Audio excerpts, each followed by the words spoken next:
Hi guys ဒီနေ့ကတော့ rainbow powder တွေပြပါဖြစ်ပါတယ်ရှင်ဒါလေးကခွက်လေးပါ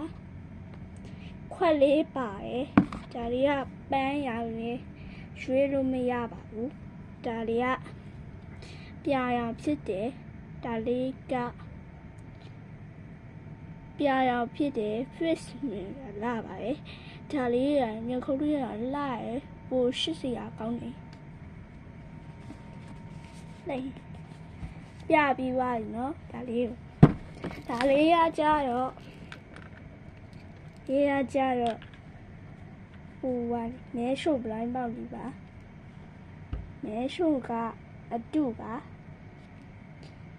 ဒီဟာလေးကစိမ်းရောင်ရလေးနေရွက်ပေါ်မှာပန်းရောင်နဲ့စိမ်းရောင်ရှိတယ်ဒါလေးရဝါရောင်လေးပါဟိုနောက်ကျောဟာရွေးလို့ရပါတယ်ဒါလေးရကြတော့ဘဲလေးပါဒါလေးရကြတော့ကျွေးဘက်ပုံစံလိုမျိုးလေးတူပါတယ်အဲ့ဒါခီချင်းဒါလေးကြတော့အတူပါဒါလေးရကြတော့မှန်လေးပါဒီဟာရခင်ရပါတယ်ဒီဟာရရှုံးမွေးလာပါတဲ့မျက်နှာဖြစ်တယ်ဒါလေးရရွက်လေးပြီးရင်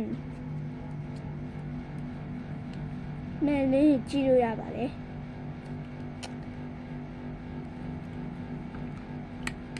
ဒါလေးရ